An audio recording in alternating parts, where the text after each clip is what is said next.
Good evening, everyone. Thank you so much for joining us. This is actually our 1 year anniversary. And so, on behalf of myself, Corlette DeVoe, and my co hosts, Dr. Teresa Clark and Dr. Crystal Rowe, we thank you for being a part of this caregiver support group to help us provide support to those folks out there, caregivers, families, you all. We are here to provide support for you. So thank you so much for being a part of this group. For our 1 year anniversary, we decided to speak about what is so important and what is so prevalent in our society when it comes to dementia patients. We want to talk tonight about wandering without warning. This is very familiar to some of us in the light of what recently happened last week. For many families and caregivers, there are a few moments in life that are more frightening than realizing a loved one with dementia has wandered away. It can happen suddenly and really without warning. 1 minute they're safe at home, and the next minute they're gone. But I will tell you that behind every wandering episode lies something deeper than restlessness or confusion. It's often a reflection of a person trying to make sense of their world, searching for home, for comfort, and trying to find familiarity in their memory and in their current surroundings. Wandering is one of the most common behaviors that are associated with Alzheimer's and other forms of dementia. And sadly, studies show us that 60% of people living with Alzheimer's and dementia will wander at some point. And many are found quickly. However, each episode carries the potential for harm, making it one of the most urgent safety challenges caregivers will face. It is the most scariest. Some are found safe and some are not. But I will tell you that wandering isn't simply a problem for us to solve, it's a behavior for us to understand. And it's often a way for individuals with dementia to express an unmet need or to cope with their anxiety or to hold on to what they think is their sense of independence. And as caregivers, our role is to look beyond the behavior and discover what our loved ones might be trying to communicate. What are they saying to us? So today, our session and our discussion is about wandering without warning. It's about understanding this complex behavior and trying to figure out how we can balance our loved one's safety with dignity and freedom. So together we want to explore why this happens. I'd like for you to share any personal experiences you might have, and then of course discuss strategies and routines and different technologies that can help protect our loved ones while preserving their quality of life. So again, thank you for joining us for being a part of this support group for our 1 year anniversary. And thank you for joining us today for this very important conversation, Wandering Without Warning. I'd like to introduce my co-hosts, Dr. Teresa Clark and Dr. Crystal Rowe. Ladies, is there anything else you would like to add? Good evening, everyone. I am Dr. Teresa Clark. I am a physician scientist in Alzheimer's research, and I am also a community health educator with the Alzheimer's Association in Texas and North Carolina. And it's a pleasure to be here. Thank you so much, Dr. Clark. Dr. Rowe? Hi, good night, everyone. I'm Dr. Roll, a local geriatrician, hospice, and palliative care specialist based here in the Bahamas. And I too am a dementia advocate and a dementia care practitioner. And we are all excited to discuss this very important topic that we, especially in the Bahamas, we've seen on the rise recently. And we hope to bring a better understanding and awareness to wandering amongst our elderly patients with dementia. wandering without warning, or walking away without warning. We want to focus on how we can predict, prevent, and protect those with dementia and Alzheimer's disease, because the future of Alzheimer's safety is in ensuring that we understand and we protect our seniors. As I mentioned, I'm Corlette DeVoe. I am the CEO of Remember Two. It's an AI platform that is designed to assist seniors with wandering and other things like monitoring their vitals. So this evening, I wanted to share some information because this is my life. This is where I live every day, coming up with ways to support seniors and the vulnerable population. So I want to start off by sharing a story with you. How many of you heard about the Wilfred Meadows story just recently in the Bahamas? Did any of you hear about that story? The gentleman who wandered off and got lost. If you haven't, let me share this with you because this is incredibly important for us as we have this discussion. So please bear with me as I share this video.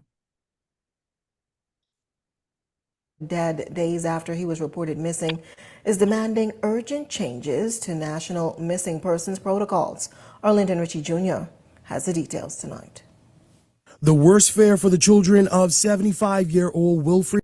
Are you able to hear my video and see my screen? Yes. Okay. Anthony Meadows has now been confirmed. The elderly man was reported missing by his family, yet no public missing persons flyer was issued until 2 days after his body was found in the Marathon Road area.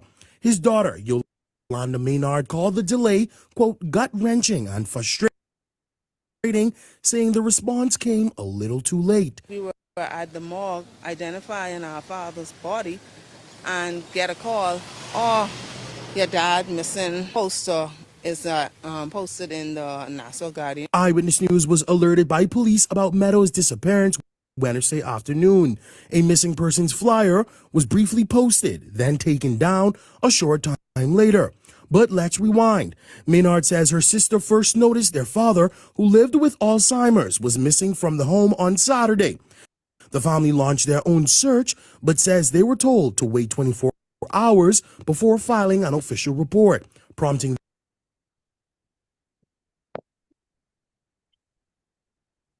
them to release their own flyer.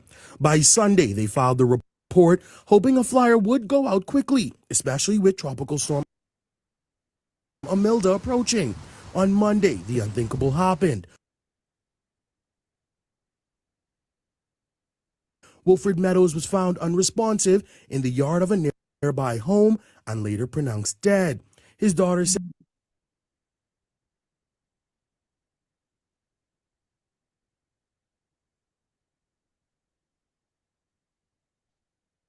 Alrighty. So as you can see, this is something that is recent. This just happened over the weekend here in the Bahamas. And this is a very disturbing situation, and it happens, unfortunately, it happens in this community.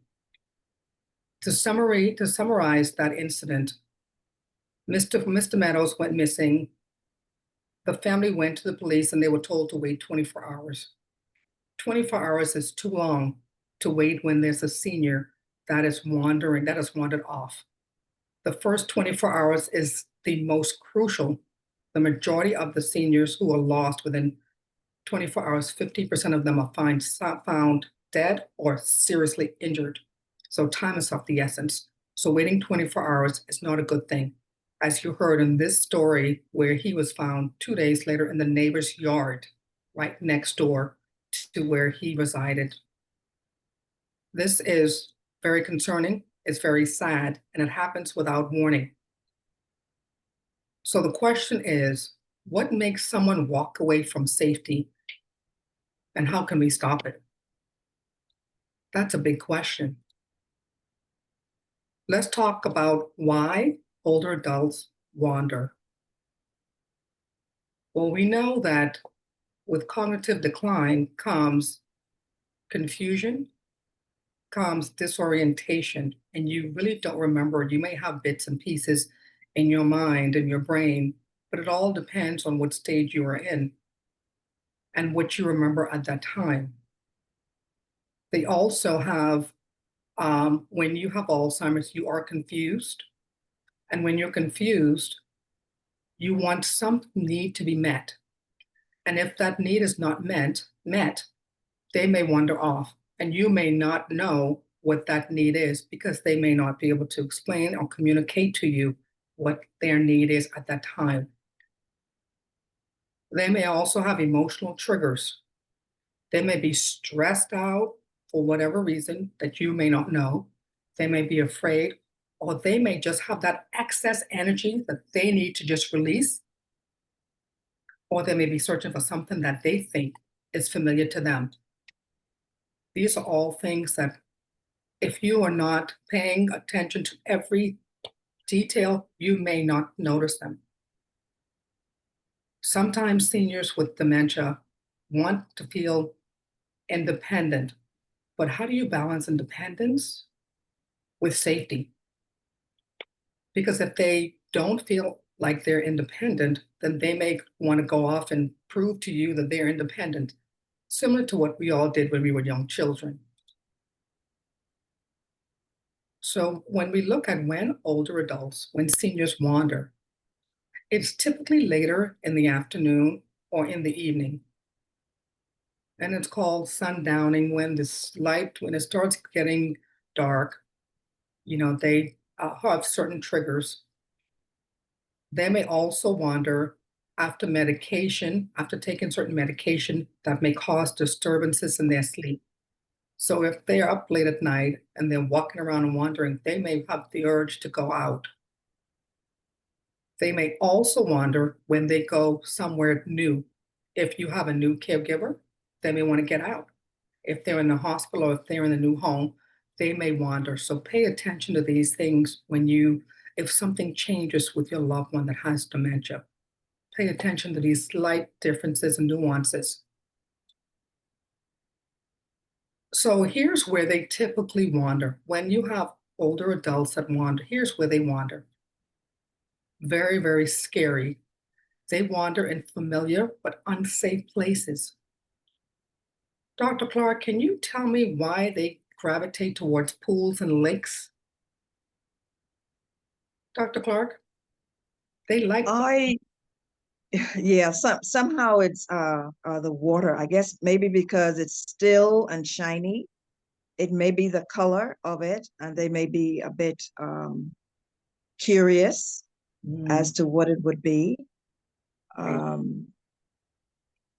That's the only thing that I can think of as to why that they would navigate towards that area. It's clear, it's shiny. It depends upon the time of the day.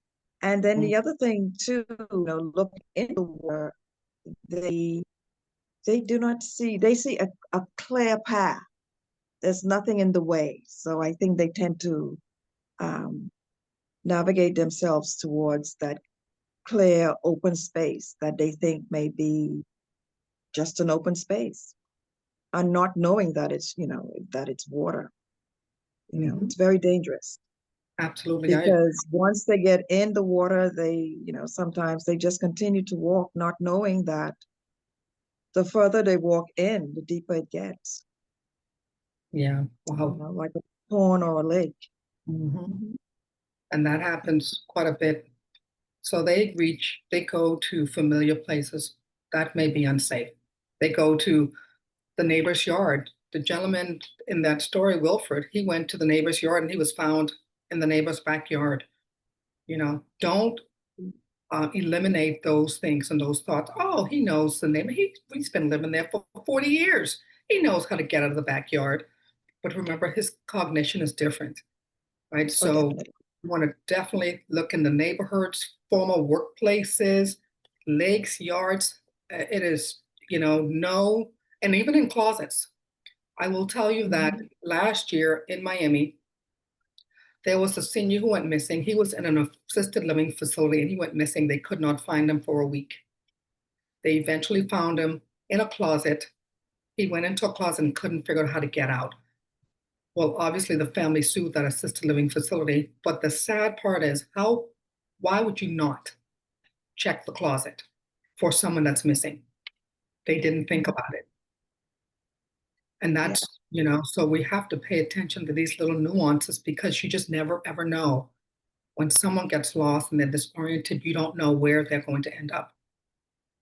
Mhm. Mhm. And sometimes even, like I mentioned, in facilities, they escape from facilities. They just walk out like a normal person without the staff noticing. And it's a Yep. it's a physical risk, but it's also extremely stressful and emotional for the families. Yeah. So here are some really unsettling statistics. 60% of people with Alzheimer's or dementia will wander at least once. 40 to 60% of people in nursing homes wander. People think because they're in assisted living or nursing home, they won't wander and they won't get lost. That is a fallacy. They do wander. And it is incredibly important for those facilities to be aware and to keep this in mind. A lot of facilities have gone to being locked down because of this reason. Now, this is the sad statistic that I shared earlier. 50% of seniors are found with serious injury or death in 24 hours after they are missing. The first 24 hours is crucial, but obviously, the longer a person is missing, the higher the risk of harm or death. We don't want anyone to go missing, but for sure, time is of the essence, so the first 24 hours is critical. Things to know about wandering. Wandering is not simply aimless behavior. We think that, oh, they're just aimlessly wandering and they're trying to figure something out. It's really a response because they're confused in their mind. They're confused. And it's a need that is not being met. They may not have communicated to you what that need is, but they may have a need in their head. They have a need to go and catch the bus to go to work. I had a number of clients in my facility that I knew their trigger points and I knew the time that they were triggered. I had one lady every day at 2 o'clock, she's grabbing a purse, she's getting ready to go and catch the bus in Chicago. And we went to Florida because she was locked in her head. She had to go to catch the bus. So it's important to start identifying triggers and behavior and things that may help you to be aware of a possible wandering incident. And remember, wandering is not a bad behavior. It's really a form of communication. They can communicate to you what they want or what they need. So this is a form of communication. So they're wandering to go and find it for themselves. So when you see someone with wandering behavior, it's difficult to stop it. What you might want to do is redirect it. If you first understand what it is, then you can redirect that behavior, and that's how you protect them. So, for example, Miss Fee, every day at 2 o'clock, she was grabbing her purse to go to catch the bus. We couldn't stop her from grabbing her purse to catch the bus because in her head, that's what she had to do because she was confused because of the dementia. So what we did is we knew every day at 2 o'clock, Miss Farrell is grabbing her purse. That's okay. We'll grab a purse with Miss Farrell. Miss Farrell, let's go. You're going to catch the bus. Before you go and catch the bus, let's put some makeup on. Okay, we're going to put your makeup on. You've got your purse right here. We're going to go and catch the bus in a few. You put the makeup on, 5-10 minutes. She forgot that she had to catch the bus, and now you have diffused and redirected that behavior, and now she's safe. It's important to understand the root cause. So if you know that your mom seems to get anxious a certain time throughout the day, identify that. Look at the time of the day, look at the activity or the environment that causes the stress or the wandering actions. If you can identify those things, it will help you to be prepared for when the wandering episodes occur. Now, some of them you won't be able to tell because you can't determine every single time someone gets anxious. But it starts with observing patterns in behavior and changes in behavior so that you can help them and be a support. So here are some ways to support seniors who may be at risk for wandering. We do want to prevent the danger of wandering. So first and foremost, lock the doors. And I will tell you, do not assume that they will not know how to open that locked door. You may want to secure the exits. One way is to put a curtain above the door so they won't know that's a door. But obviously, you definitely want to lock the door. Use alarms on your windows and your doors if you need to remove any kind of hazard. You can, because you want to reduce any dangerous situation. And then you want to look at AI monitoring devices that has alerts. They are AI monitoring devices with alerts that will help you with geo-tracking and location monitoring, and if your loved one wanders off. You also want to encourage safe movement. You know, when you're anxious, if you think about it, when you're anxious, most people who are anxious want to move. They want to move because it expends the anxiety, it helps release the anxiety. So when a senior is anxious, they want to move. So think about an area in the house, move clutter if you can, to identify a safe path for them to walk around in the house, or take them outside for walks in the neighborhood. It doesn't have to be long, just take them outside so they can expend that nervous energy so that they are not, so they don't feel the need to go and do it themselves and exert their need for independence. If you can, identify what the triggers are and meet those needs. You know, if it's a trigger, you find every time your mom, she's thirsty, she acts a certain way, or if she wants something, she acts a certain way, identify what those triggers are and address them if you can. Your caregivers, it's important for your caregivers to know every little nuance about your loved one with dementia. So you want to train them, you want to give them a break. You need a break as well. If you're a caregiver, you need a break. So if you can get someone to come and relieve you for an hour or three, that'd be great. You know, support groups like this one, communicating with your family, anything that you can do to help you as you are caring for your loved one. And last, prepare for emergencies. Have a plan. What are you going to do if you come home and your mom is not there? What are you going to do? Be sure that you tell your neighbors to keep a lookout. Be sure you tell the police, you know, just tell everyone, just because it's the village, the community that's helping support you in this situation. And always keep a photo, an ID, and if you can, get a monitoring device so they can wear this monitoring device 24/7 so you're able to track and monitor where they are. That will help with the 24-hour time frame in which you can save a life. This is where I want to share with you RM2.AI technology is designed and developed to predict, prevent, and protect seniors and vulnerable populations.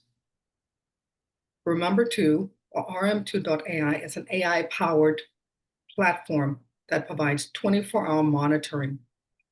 It is the device that you see on the screen that predicts wandering before it happens using AI. Artificial intelligence allows us to identify behavioral patterns. And with the behavioral patterns, we are now able to predict if someone is wandering and leaving their safe space. This device and this platform will allow us to inform you if your loved one is missing. So for example, if your loved one is at home every day at 7 o'clock for the last 2 weeks, if your loved one leaves at 7:15 or 7:30, and is wearing the device and has the platform, an alert will be sent to you immediately to let you know that your loved one is no longer at home. Your loved one may be on the move. That will give you indication immediately that they're on the move. That could save a life. With the wearable, it will also be able to tell you exactly where your loved one is. In addition, it monitors your vitals 24/7. And why is that important? Well, a couple of reasons. When you're anxious, your heart rate goes up. So this monitors your heart rate as well as your blood pressure, your temperature, respiratory rate, oxygen, etc. You will have visibility to your loved one's vitals. So you will have an indication if their vitals are going up, if their heart rate is going up, they're anxious. Do you know why they're anxious? We don't know. But if you can look at a pattern of behavior to see that certain time during the day, their heart rates seem to be elevated, that might be an indication that something you want to monitor and keep an eye on. Keep an eye on. In addition, seniors who are at home tend to get lonely.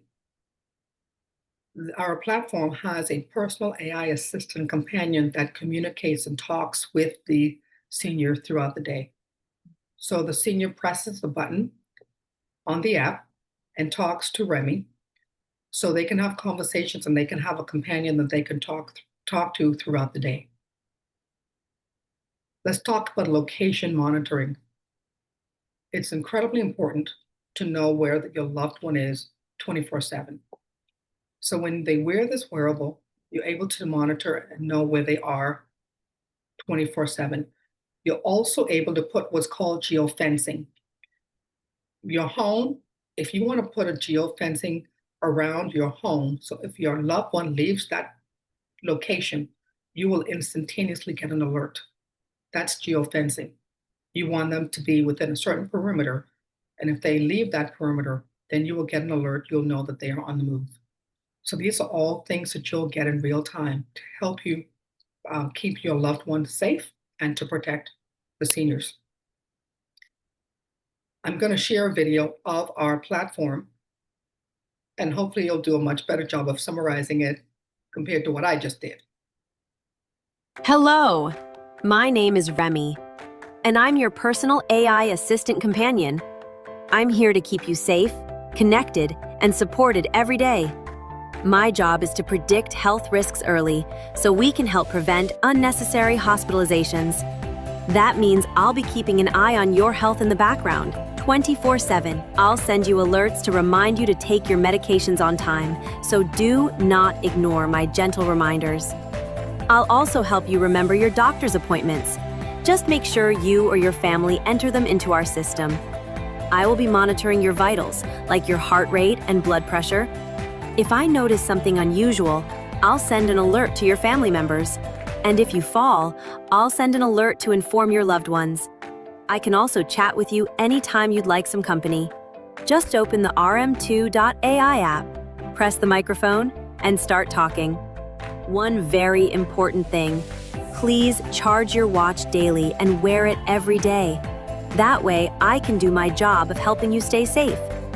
Remember, I'm here to predict, prevent, and protect, so you can live safely and independently.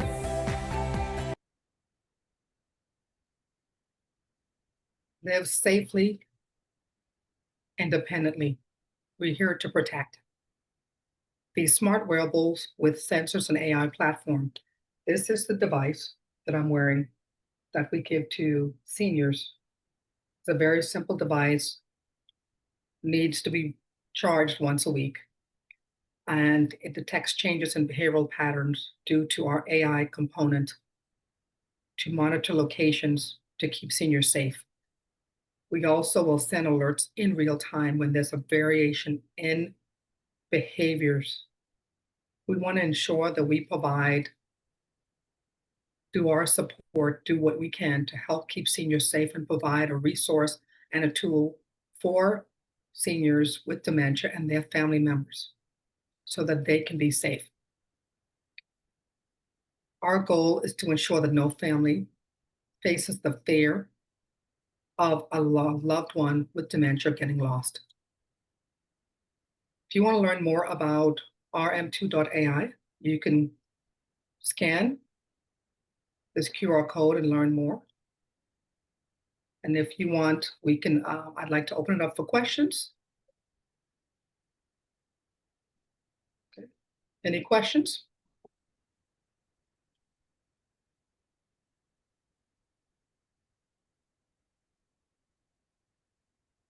What I'd like to ask is, for those of you that heard about this story this past week, have you encountered a situation like this before where someone that you know may have wandered off and found either injured or or died?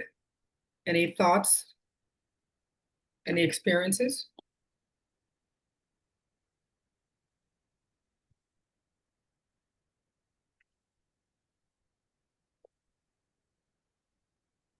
Has anyone encountered this with their loved one where they lost a loved one or know of a friend who has lost a loved one?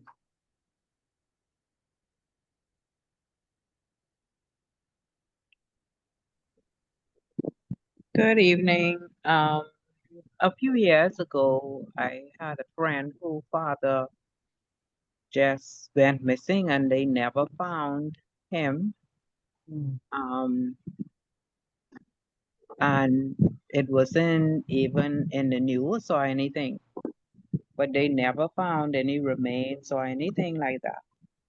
But I know too, I had an experience with my father. He was still driving and got disorientated and couldn't find his way home. And we had to go and get him. And how did you know he couldn't find his way home? How did you know? Because he was in the back of South Beach and the Defense Force officers called.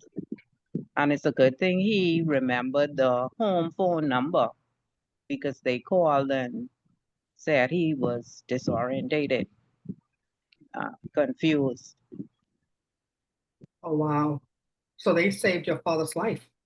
Yes, yes, they did. Wow. The first story that you shared with your friend whose parent was never found, do you know if they drained the lake? Was there a lake No, nearby? no. He lived out Carmichael area and he just went missing. He didn't come home that evening and they searched for him but never found him. Okay. You know, as Dr. Clark said earlier, Dr. Clark, you may want to respond to this. You know, they go to familiar places, and those familiar places may not necessarily be safe places. And if on Carmichael Road, I don't know if there's a lake, if anybody had well, it's not a pool, but a lake or even the beach. You've got to check those places. My neighbor here in out west, her mother was lost, and they had to drain the lake, and they found her mother in the lake. So sadly, we have to keep those things in mind.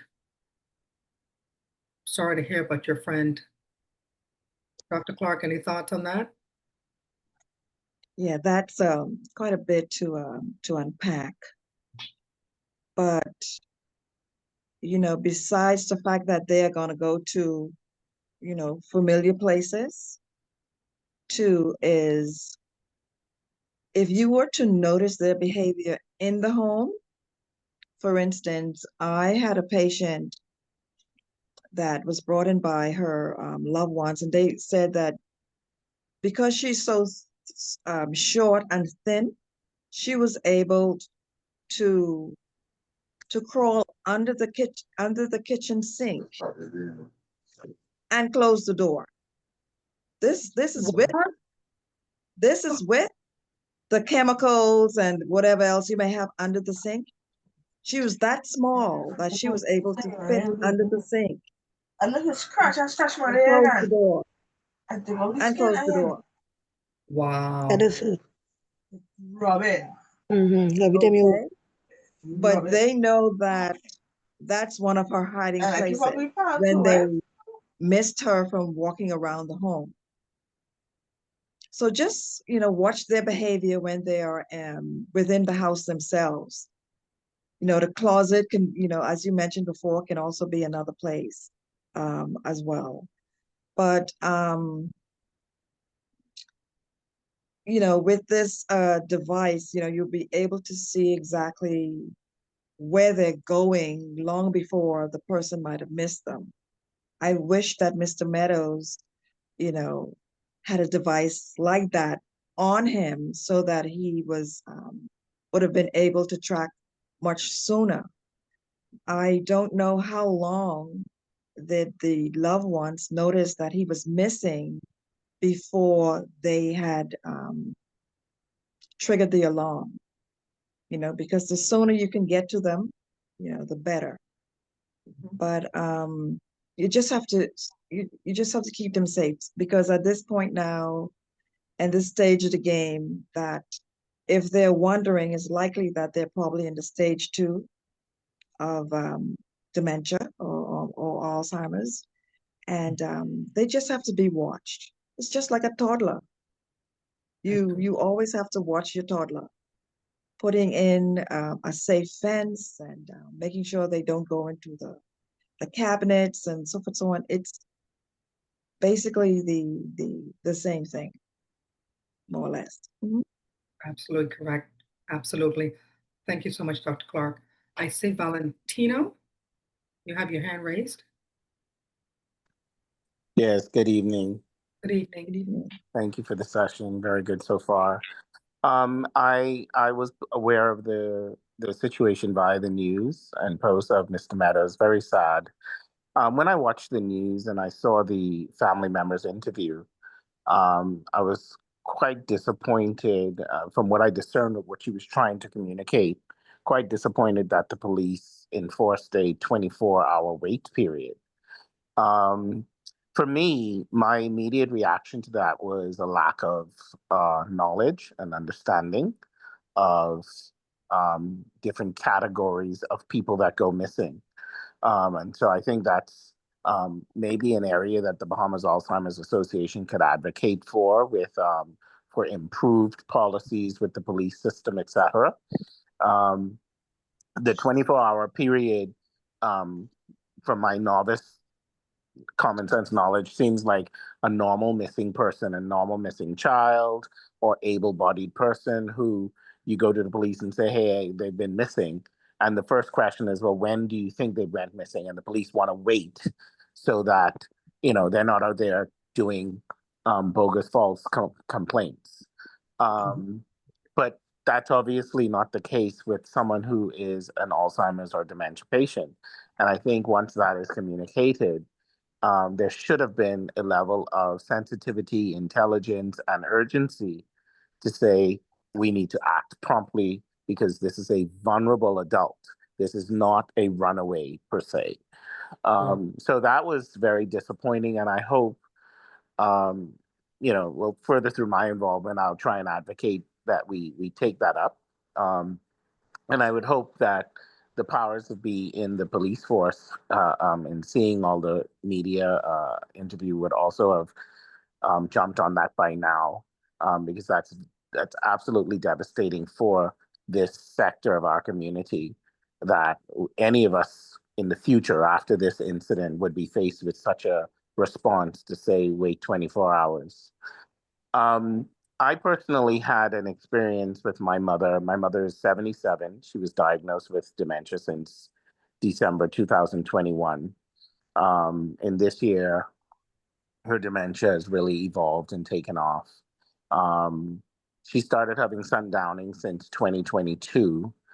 And the sundowning was basically her coming to my bedroom, waking me up at 2 o'clock in the morning, telling me she thought she saw a cat in her room, or she saw a monkey on the wall, or she saw someone outside, and stuff like that. So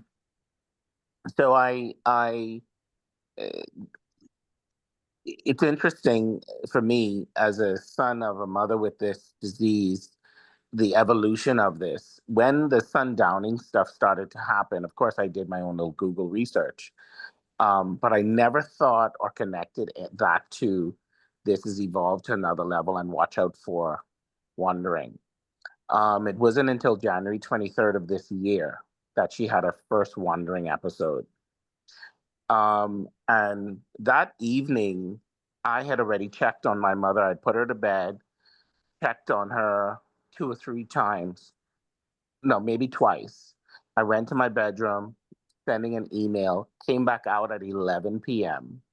into the hallway, and there was my mother walking to the front door, to our foyer, to the front door to unlock the door to leave. And I walked immediately behind her. She didn't see me. And I was like, Mommy, where are you going? And she said, I have to go outside, or I have to go. I don't remember the exact word she said. She didn't give any full clarity of where she was going. She just said, I said, no, Mommy. I said, it's very late. It's dark outside and it's late. I said, come back. Let me take you back to your bed. It's too late to go outside. We'll go back outside. We'll go outside tomorrow. So I did sort of that redirection thing that you mentioned. Um, and that was absolutely sound, because I do that presently with my mother. Anytime she's having a hallucination, or she is getting a little unruly and wants to do something, I try to redirect her thoughts to something else, to talk about something that's a happy thing. She likes guava duff or something like that. I try to like just redirect and distract her. But so in that case, she was at the front door and she was a little insistent that she wanted to go outside. And I was like, no, Mommy, the door's locked. I said, and she couldn't really, she had a bit of confusion. And though it was a simple lock that you could turn. She said, unlock the door for me. I said, no, Mommy, it's getting late. Let's go back to bed. We'll go outside tomorrow. And at some point, she didn't insist anymore. And she just walked with me to her bed. And from June 23rd to now, she's not been left alone. Um, Immediately, I knew I needed to change the door locks. I put 2 key door locks, deadbolts, at the different entry doors so that she couldn't go to the door anymore to open a door by herself. You'd have to have a key. So I was able to change that within a couple weeks. I've also installed door chimes and Ring camera doorbells at each door now. None of these things are foolproof, because things happen. You know, there are other family members in the home. And though I've installed these door locks and told everyone, there have been times I've come and the door is not locked, and it's as the person in the family in a home with other people, it's quite frustrating having this dementia patient that you're trying to protect, and there's still family challenges with everyone being on board. But that was an experience, June 23rd. And then it happened again June 29th, where, but of course, by that time of June 29th, she was being monitored constantly. And she just got up on June 29th and walked to the front door to walk out. And that was at about midnight. But walked with her and just simply, so it wasn't like she just went wandering on her own. I was present or in her vicinity, let's say, and she knew I was there, but she still went to the front door to just go out, and I stopped her and was like, Mommy, where are you going? Um, and so yeah, so it's definitely, for me, over the years, as I've seen seniors posted on the news and so forth that they've gone missing, anyone over 60 and so forth, when it's been said this person's missing, yeah, I automatically connected it to Alzheimer's or dementia, and it's always been one of my greatest fears. And so immediately after that experience, my immediate response was change the locks, put door chimes, put a camera at each door so that I can see. And so, yeah, doing my best. I think you're doing a fantastic job. Thank you so much for sharing. Oh my goodness, that is amazing. I want to ask you a couple of questions, and I'm going to have Dr. Clark and Dr. Roll chime in. Valentino, do you know, you said it happened twice in June. Do you know what the triggers are? Have you figured out what the trigger was for her to just go towards the door? That night, June 23rd, she was already settled in bed. She wasn't having a bad evening or anything of the sort. So where that came from that first time, I could not tell you. And she was in, and even when she went to the door, she first stopped to another bedroom to like check on her grandkids and then walked to the front door. And um so there wasn't anything going on. It wasn't a bad day. It was late at night. She was already settled in bed. And at that up to that day, there was no monitoring of 24/7, so to speak, in a very cautious way. There was always monitoring. You just go in and check on her now and again because you know of the predicament. But yeah. And then when it happened again on the 29th, that was the one where, like I said, I was in the vicinity of her and she just got up and went to the door, you know. Um, so yeah, I haven't identified that as yet. It makes a lot of sense the way you described identifying those factors that trigger. The unfortunate thing in my circumstance, we have a very the home environment is a bit compromised right now and trying to get that sorted out. And so as a result of that, it's difficult for me to really pinpoint some of the triggers at this moment because it's a bit even of a hostile environment, to be honest. I filed for guardianship of my mother. There's a lot of things going on, and so as a result of that, it's a little hostile, and so it's hard to identify some of the all of the triggers that one would normally be able to identify because you are doing just a thorough monitoring and all of the monitoring taking place by all parties, you're all on the same page. So the problem is, we don't have this unified body that's really taking care of her at this time. It's very disjointed. And so it's difficult, the experience I might have with her for 5 hours of monitoring and what happens after that, I'm then clueless about. Yeah. So it's a very unfortunate situation right now. God bless you. God bless you. I think you're doing a fantastic job. I'm going to ask Dr. Roll and Dr. Clark to provide the input here, their thoughts. Dr. Roll, Dr. Clark. Good night, everyone. Good night to you, sir. Just, kudos on a commendable job. And I'm happy that you sprung into action the minute that you noticed those changes within your mom. I was just curious to know if and when she did work, was she a shift worker or was she somebody who went to work maybe not in the morning, but in the afternoons or in the evenings? And also, I know when you put in extra safety measures, it's a major adjustment, not for her, but for you as well. How have you adapted to the additional safety measures for her? And you mentioned sundowning. How often do you see those episodes? Is it nightly or is it a particular night that she has them, or which just spontaneous? But as it relates to safety proofing the house, because technically that's what it's called, that's something that anybody who has a loved one that they're caring for that has the tendency to wander, it is a good measure to put in place to the best of your ability.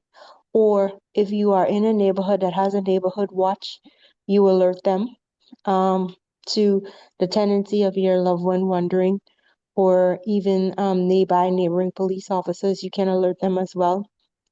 I do agree that it's unfortunate in 2025 that we do not have a tighter relationship with the police force as it relates to engaging them or making them more aware of the prevalence of wandering among our elderly dementia population in the Bahamas. Is something that we're actively working on. And hopefully one day we'll be there, but today's not that day. So the only thing that you can do is do what you can do on your end, which is put in safety protocols to protect you and your loved one. Thank you for the questions. So the first part, my mother has been a homemaker, a housewife, for many years. Um, so my father has been deceased now for 39 years, and she was a homemaker for 13 years before he died. So she's been a homemaker, housewife, and after he died, continued as a homemaker for the most part. Um, Before that, she was a nurse and a banker at some point, but that would have been much more in her youth. Um, um, Installing the safety measures indeed is an adjustment. I personally like it because I always wanted to get Ring doorbell cameras at my doors, and I just procrastinated and never did it. And then the moment she attempted to wander, I was like, "Oh my God, I need to have a camera. I need to be able to see movement, etc." So I personally like it. That's a outside of monitoring who's coming, my mother moving or any family member moving her in and out of the door. It's something I like. The door chimes on the door was another easy fix. Got those stuff right on Amazon, went on Amazon and on YouTube and looked up different things. Very inexpensive, very good measure for each. The front door opens, the back door opens, the back laundry door opens. There's a chime that goes off in our home.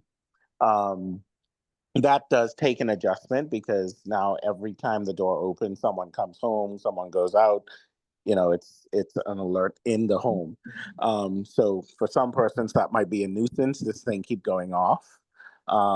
It may not even be that necessary when you have if you have really tight 24-hour monitoring of the person.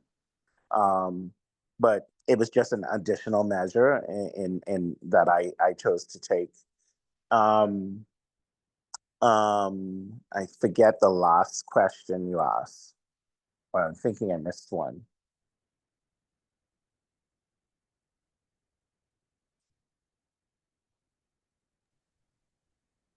I think the last question was about her episodes of sundowning. How often do they Oh, happen? yes, I recall now. So the sundowning, I had her diagnosed December 2021. Sundowning started in 2022. And what I found with that, initially in observing that in 22, 23, etc., I needed to get my mother on a routine. And it was actually difficult because she's still functional.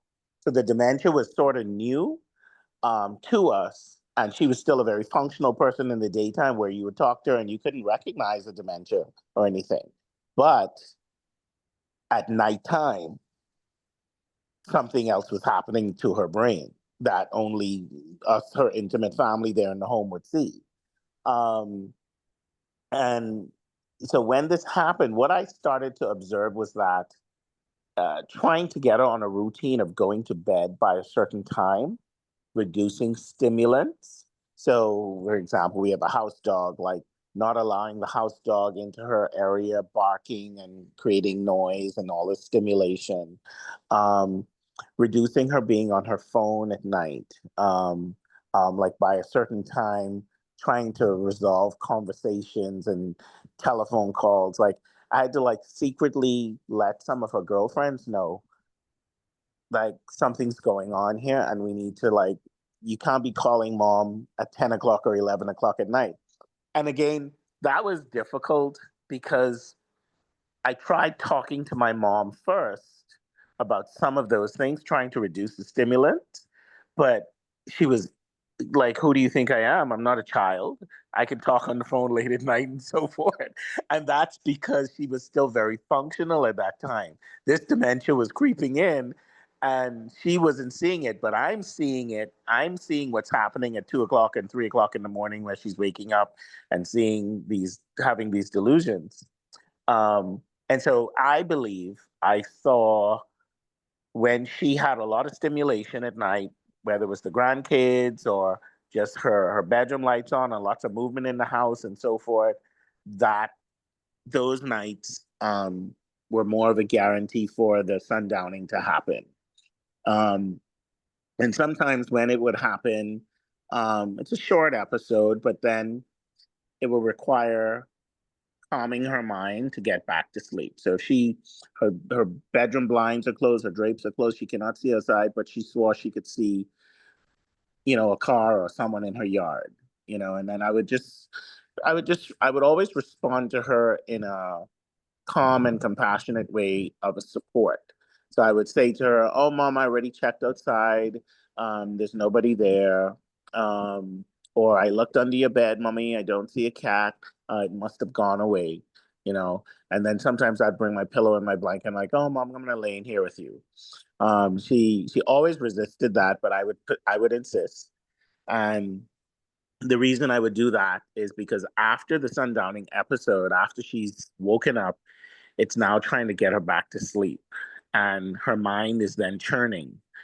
And what I found happened, like I would go in her bedroom and I would tell her, "Okay, mom," I would even show her, "I've looked through your drapes. There's nobody outside. There's no cat on the windowsill," or whatever the thing is she thought she saw. And I'd put her back to bed. I would then go back to my bedroom and I'd come back and peek on her in about, say, 10 minutes. And she's up looking through the window. Which, so when I started to observe that, after these episodes would happen, I would then get my pillow and blanket and say, "Okay, mom, I'm going to come lay in bed with you." And she would always be like, "No, no, go in your room. I don't want you in my bed," kind of thing. And I'll be like, "Too bad, mom. I'm going to be in here with you. Let's go to bed." And I would do that because once I was there, she then would no longer get up. So I knew like my presence then challenged her mind because I've already told her I've looked outside. And so I don't know how to describe it, but she obviously felt compromised that obviously when I wasn't there, she'll get up and go and check again. But now that I'm there, she wouldn't get up and she would just lay in bed. And sometimes her eyes will be open and I'd be trying to encourage her to go to sleep and so forth. So yeah, but I think my laying with her also gave her a level of safety. That's my response. I absolutely think that you laying there did give her some sense of safety. Dr. Clark? I see Dr. Clark had dropped off. Are you back, Dr. Clark?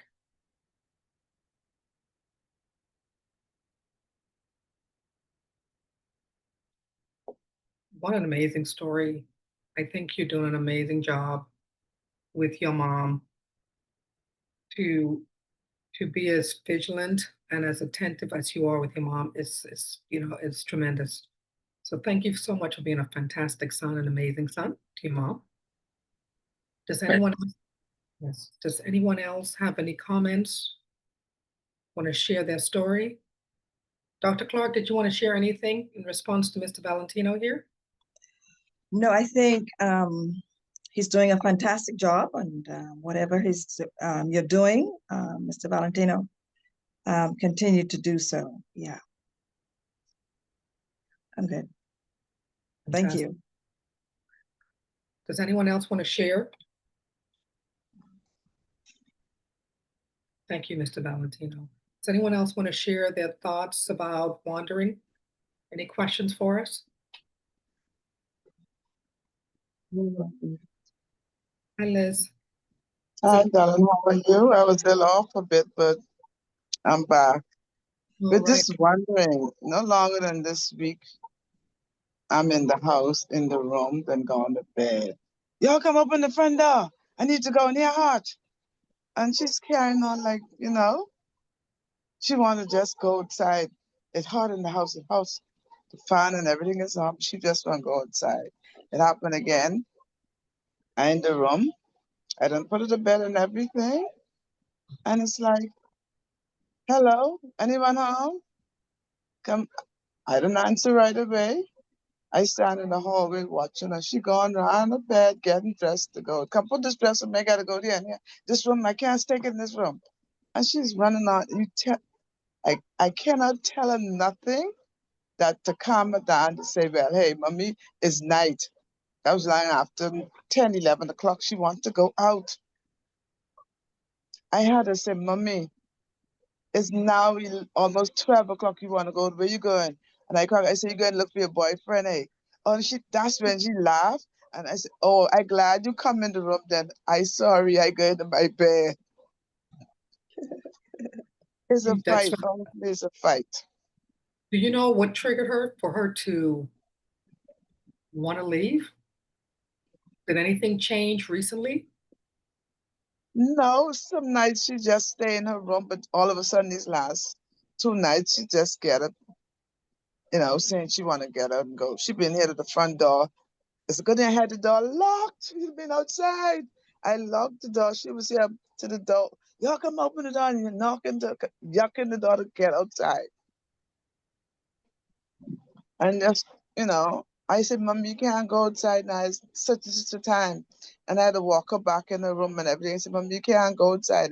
When I hold and I said, Mommy, what time it is? She said, you know what time it is? And I said, Mommy, it's now, must you see 12 o'clock, you want to go outside? I had to say that kind of time so she could realize what time it was. And ain't nothing, I don't know what's going on with her right now, honestly, but some nights she just get up and sit up in the bed. I watch her there. So I'm like, going, Miss Woman, what's going on? Ain't nothing. I just sitting up. I just can't sleep. And they Now, give her the things for to relax and everything, but she just sits up in the bed. Dr. Clark, Dr. Roll, you want to respond to that? Yeah, I don't know, but she said that that was her first time doing that. My phone went out for a second, so I didn't hear the Yes, first part of the story. yes. It's the first time doing that. Yes, and it could have been, similar to what we were discussing with the different triggers, that's happening. But and she has done it since then, or just that one time, She did like 2 days. 2 days she did it. back to back. 2 different days, Yeah, yeah. and both of them were at night, Yes, late at night. yeah. During the time when she was, up and well, she did not have any symptoms of dementia. Did she at any time used to go walking by herself, like going for exercise? She would leave the house and just take a walk? Just go to work and go walking, visiting a friend or something like go visit a friend. Okay, so at times she would have left the house and go walking You don't go to the like only in the neighbors. day. In the day, yeah, to the neighbor's house and come back in the day, but not in Yes, the night. yeah. But for her, it's not the matter of timing, just that she wants to take that walk. And I remember taking care of my New York mom at 3 o'clock in the morning. This is the cold of winter in New York. And she is dressed, ready to go, hat, coat on. She's smart enough to put a coat on and everything else. Mhm, And I mhm, just could not divert her into not going. The fact is, it was too cold for me to mhm, go outside. So I realized that she was really, really wanting to go. No matter what I said, what I do, she wanted to go outside because she walked every day. She walked every day when she did not have dementia. mhm, She worked in her garden and everything. So it was not unusual for her to wanting to go for a walk, but it was unusual for her wanting to go for a walk at 2 o'clock in the morning when it's 0 degrees outside. And so I asked her, I said, can I come along? She said, yes. I said, instead of us walking, can I drive you to where you want to go? She said, yes. So I said, give me a minute. Let me get my coat and hat and whatever else I needed in order to face this cold weather. She waited. She did not move. Came back downstairs. I'm dressed. We're ready to go. 2 or 3 o'clock in the morning, we jump in the car and we drove. I asked her, okay, do we turn here or there? And she told me where to go. We did a couple of turns, and before you know, she said, "I want to go home." I'm like, "Thank you, Lord." And we went home. Mm-hmm. But I don't know where you live, but if you were to take a short walk, and of course you want to know the time of the night that it is, if you're unable to do it. But diversion is one. If you can, make some tea for her, be that the chamomile tea, something that will calm her down for that moment, and you can possibly give that a try. Yeah, I normally give her tea, and she then have that sometimes too. And then after she want another cup, she say no, she don't want it. So I'll try it Yes. again though. Yeah, Mhm. yeah. But you're doing a great job with your Thank mom. you, So well thank you, done. Mhm. thank you, Well done. thank you. Fantastic. By the way, if you would like to join our support group, please enter your name and phone number in the chat, and Dr. Clark will add you to our support group on WhatsApp. Do we have any other comments or questions? Anyone else want to share? Anyone else have any questions they want to ask?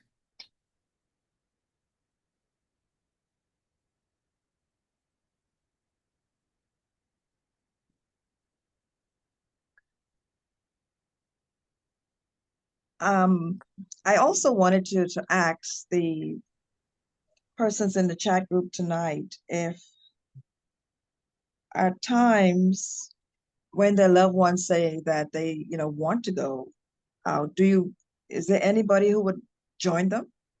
Say, okay, I would go with you. Anybody? Have you ever tried the fact that you're going to join your loved ones when she said they want to walk? Not, of course, if it's 2 or 3 o'clock in the morning, but if it's in the day or in the evening, do you join them for a walk? Well, my mom, she likes being on the go. She does not like staying at home all the time.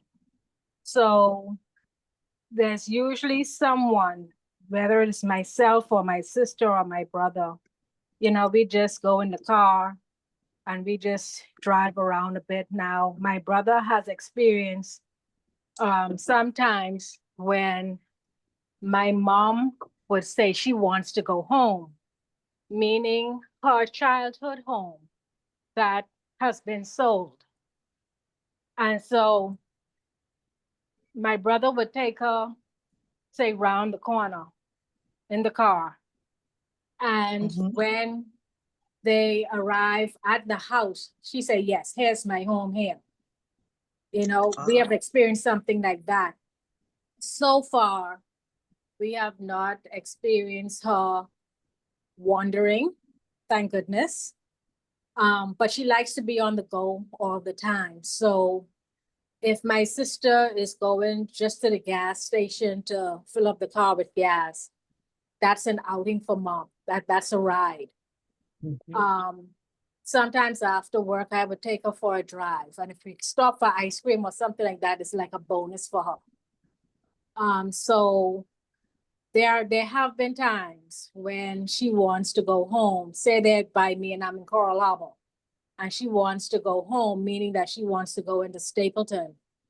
And it's 1 o'clock in the morning, and we let her know it's too late to go out right now. It's just too late. Let's have a cup of tea.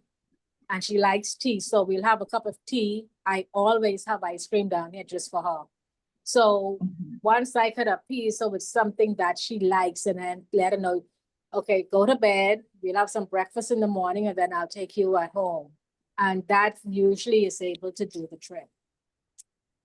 Excellent, excellent. That is fantastic. Yeah, you're doing a lot of diversion there too. You're inviting her, to have tea, and you're also making plans. But these plans for having breakfast will only occur after you go to bed. So that's a good thing as well. So Colette, how can these persons get a hold of this device? They can reach out to me. I will drop my phone number and my contact in here. They can certainly reach out to me and I'll be happy to share more information with them about the device because I know some of you are doing um, a lot of great things to secure your loved one from wandering, but there's something to be said about a device that they wear that will be able to monitor their location because if they escape from the house or that location, it's going to be difficult to be able to find them. And we don't want them to be in that situation where they cannot be found or they're not found for a few days. So I'm going to put my number in here. Please reach out to me if you want to get more information. I'm also going to drop the website in here if you want to check it out as well. Yes. And like you and both Dr. Rose said that hopefully we can get a system where it's much improved instead of having to wait for 24 hours to look for our missing ones. Hopefully they would call it the silver alert like they do in the United States. When you're driving along the highway, you would see a flashing sign to say that there's a silver alert, which means there is an older person who is driving a car on the highway, maybe going the wrong way or something, or he's missing or whatever. They have the license plate, what he's driving or what they're driving as you go along the way on the highway. So hopefully it's called a silver alert, which will be different from that of, I think it's called Marco alert here in the Bahamas. I don't know, but I think the silver alert would be universal. And I think that would be Yeah. great. Let me ask you, Dr. Clark, or even anyone on the call, do you know what the current policy is for wandering seniors in the Bahamas? I do not know at all. I personally have no clue. No. Does anyone, Mr. Yes, Ben, Dr. Roll may know. Or Mr. Dr. Bell. Rowe? No, I do not know. Sorry, what was the question? I felt slipped off. The question, Dr. Rowe, is do we know, anyone know what the wandering policy is in the country? Is there a policy for wandering in the Bahamas and what is it? For older persons, no, but in the older person bill, there is an act, a clause that's written there. However, the older person's bill has not been passed yet. They're working on it, trying to get it approved. But officially on the books right now as it relates to elderly persons, no. Documentation is more suited towards teens and children that go missing through the Marcos alert. But not necessarily anything for older persons who have a tendency to wander because of dementia or some sort of confusion or anything, not as yet. Wow. So let me ask you, Yeah. Dr. Rowe, curious about this. The gentleman who was found dead, Miss Winston, the police told the family members to wait for 24 hours and come back. If there's no policy, why would they wait for 24 hours? Is that because there's another policy that's a generalized policy for everyone and they just lumped him into that policy? Right, so that's what I was saying earlier. There is no clear-cut clause for persons who are disabled, persons who have psychological diseases, persons who have dementia. There's no clear-cut clause to activate a search for them earlier than the standard 24 hours report for a missing person. In actuality, right now in the Bahamas, you cannot report a person missing until 24 hours. So to say that there's anything that deviates from that, no. Even with the Marcos alert for children, 24 hours is the timeline. It's dangerous. Interesting. This is exactly the reason we need to have the wearable because 24 hours is paramount. For 24 hours, you can tell 50% of the people are found dead or seriously injured. That's just Yes. statistics. Crucial. Okay. A question about the variables. If the if our loved ones were to remove it, how would you keep track? Our platform will be able to identify that the device has not been worn because we will not be getting any vitals. So we will send the alert to the family members and the caregivers to let them know that the senior is not wearing the device. So please put it back on. Okay. Okay. All right. Yeah. One death is too many. One death is too many. Absolutely. And we have to prevent our loved ones from having to face this. I don't know where to begin. I don't know where to begin at all. I would say, Dr. Maybe we can speak with the Alzheimer's Association and some of the folks in different organizations in the country to see if there's an approach that we can take collectively to create something so we can make a change. We need policy in this country. Yeah. And it has to be done yesterday to compare to today, because the numbers are increasing in population for those with dementia, not just here in the Bahamas, but throughout the world. Mhm. But we need to save our citizens as well, sooner than later. Absolutely. Yeah. All right. Do we have any additional questions or comments before we wrap up this evening? A pleasant good evening. Good evening. I would like to add something to what was said in regards to the gentleman who went wandering in his neighbor's yard. I had a situation with my mom. She, even though we were monitoring her, she still found a way out of the house. And she went wandering and we were looking for her. Apparently she was next door in the neighbor's yard, and the yard had a fence with a lot of running vines on it, so we couldn't see her. But after about a good 40 minutes, we were able to spot her because she had on a bright, vibrant blue dress. And that's how we were able to see where she was. And another time she went out, we came home, and it was just a few minutes, and when I looked, she was out again. And when I looked down the street, I could have spot her because I had on a vibrant orange top on her. So I would like to say that always consider dressing them with bright colors because it makes it easy to spot them if they move out of turn, if they go out and you're not able to see them right away, the colors you can spot very easy. Because twice I was able to locate her because of what she was wearing. That's very, very good. Yeah, very good. Yeah.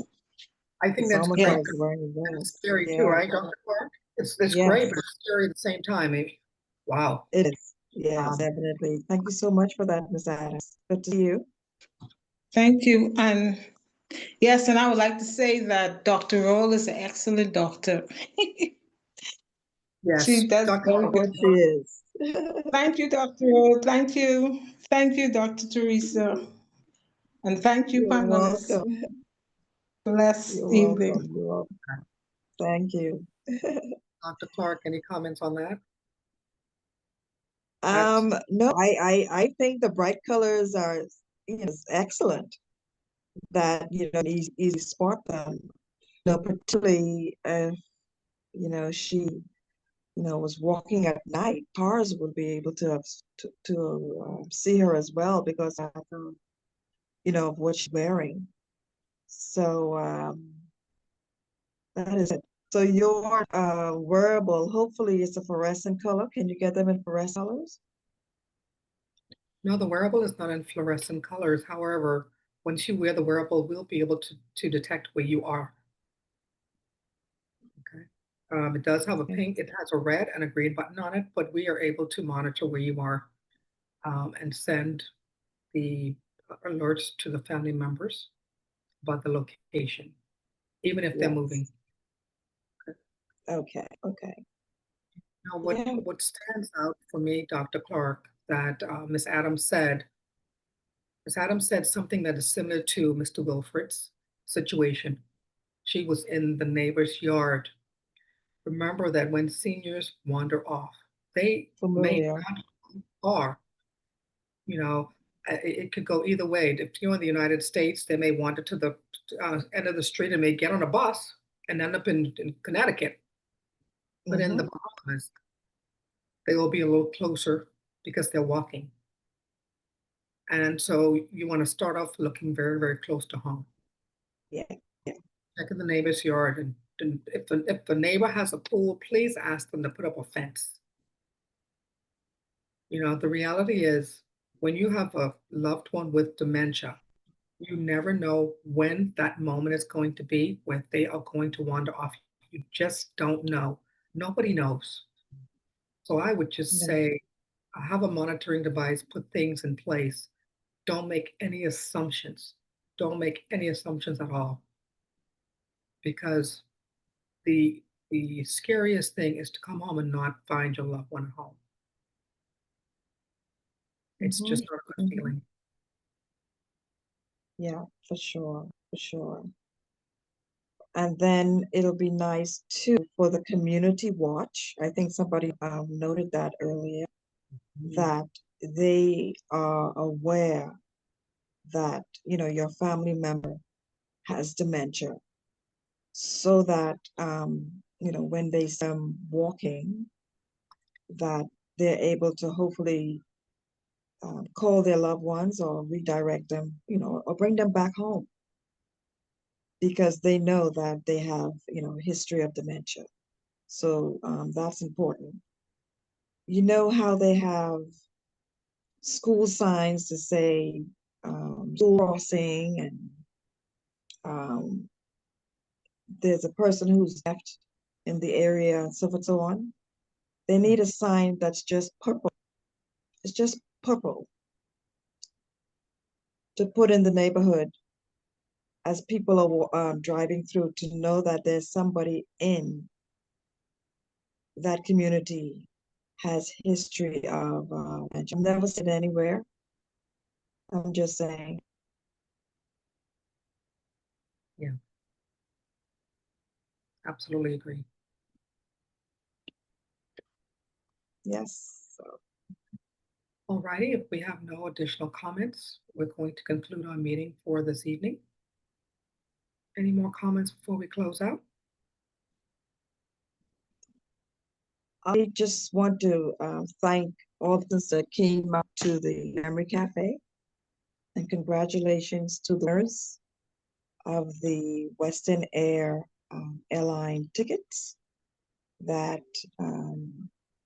were won by, I think, one of the caregivers for a trip to end the Bahamas Islands. Thank you so much out on behalf of True Care. Congratulations, fantastic. Thank you so much, everyone, for joining us, and thank you for your support and your continued support for being a part of this group. This is our 1-year anniversary, and we are grateful that you spend your first Tuesday of the month with us. We hope that this group was beneficial and helpful to you. Please remember to drop your name and phone number in the chat if you'd like to join our WhatsApp group. Again, thank you so much for joining us today as we shared information and insights about our very important topic, wandering without warning. Thank you so much, everyone. Have a great evening. Great. Thank you, everyone. Have a good night.